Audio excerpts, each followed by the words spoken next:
Good evening everyone. इस session में specially political science के स्टूडेंट्स के लिए लाया हूँ क्योंकि आपका पेपर है 22 मार्च को। अब हम बात करेंगे मोस्ट इंपॉर्टेंट क्वेश्चंस की जो कि हर बार पेपर में रिपीट होते हैं। शायद इससे आपको कोई हेल्प मिल सके। जैसे कि आपको आपके पेपर का पैटर्न तो पता ही है। जैसे कि 80 मार्क्स का पेपर आएगा जिसमें 12 तो MCQ होंगे। उसके बाद 2 मार्क्स के क्वेश्चन होंगे, टोटल 6। और 4 मार्क्स के क्वेश्चन होंगे, टोटल 5। उसके बाद कॉम्पिटेंसी बेस्ड क्वेश्चन होंगे, वो भी 4 मार्क्स के होंगे। उसमें टोटल 3 क्वेश्चन होंगे, एक कार्टून और एक सोर्स बेस्ड क्वेश्चन और एक मैप बेस्ड क्वेश्चन। और लॉन्ग आंसर में 6 नंबर के 4 क्वेश्चन आएंगे जिनमें चॉइसेस होंगी। अब जैसे कि हम बात करते हैं, आपको पता है आपकी 2 बुक्स हैं। नंबर 1 बुक में जो चैप्टर्स हैं, end of bipolarity, contemporary of centres of power, contemporary of South Asia, international organization, security in contemporary world, environment and natural resources and globalization. अब इसमें से आपको सभी को पता ही है कि मोस्ट इंपॉर्टेंट है क्या। Number 1 chapter, end of bipolarity. ये बायोपोलैरिटी वाले चैप्टर में आपको पता ही है कि 2 नेशंस की बात की गई है, USA एंड USSR। इसी के अराउंड पूरा चैप्टर घूम रहा है, जिसमें आपको मोस्ट इंपॉर्टेंट टॉपिक है what do mean by Soviet system. Soviet system था क्या, सोवियत सिस्टम टूटा कैसे, और इसके कॉन्सिक्वेंसेस क्या रहे। और इसमें मोस्ट इंपॉर्टेंट है शॉक थेरेपी। फिर इसमें है बर्लिन वॉल, इसमें है गॉर्बाचेव के 2 रिफॉर्म्स, और India relation with post communist countries, जिसमें आती है आपकी USSR। तो अगर हम छोटा सा ब्रीफ ले लें, बर्लिन वॉल आपको पता है सिंबलाइज करता है cold war between 2 nation, USA and USSR।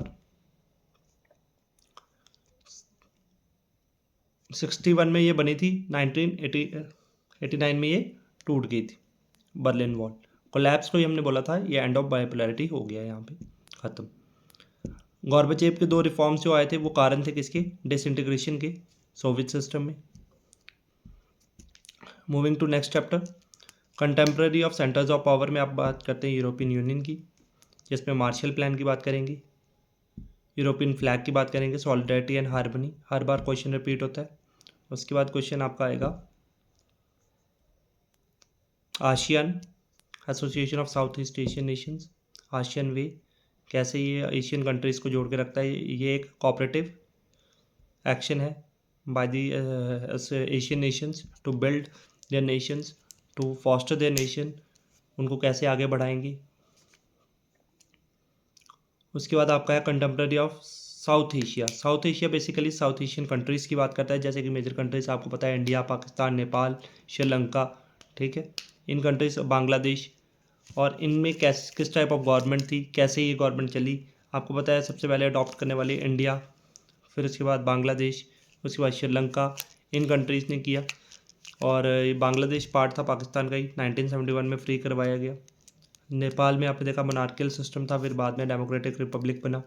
तो इसी चैप्टर में ये सब क्वेश्चन इसी के रिलेटेड आएंगे। इंडिया एंड पाकिस्तान का रिलेशन पूछा जा सकता है, हाउ टू मेक गुड और बैड रिलेशन रिलेटेड क्वेश्चन आ सकते हैं। उसके बाद इंटरनेशनल ऑर्गेनाइजेशन में आपको पता ही है, league of nation after second world war 1945 में यूनाइटेड नेशन की फॉर्मेशन की गई। और ये भी एक मोस्ट इंपॉर्टेंट क्वेश्चन बनता है। इसमें 6 ऑर्गन्स हैं, जो कि आपको 6 के 6 ऑर्गन्स पता होने चाहिए। General assembly, security council, secretariat, economic and social council, ठीक है, इंटरनेशनल कोर्ट ऑफ जस्टिस और ट्रस्टीशिप काउंसिल। इसमें आपको पता है कि मोस्ट इंपॉर्टेंट है सिक्योरिटी काउंसिल, जिसमें 15 मेंबर होते हैं, 5 permanent and 10 non permanent member, और after every 2 year they get change होता है वो बाय वोटिंग।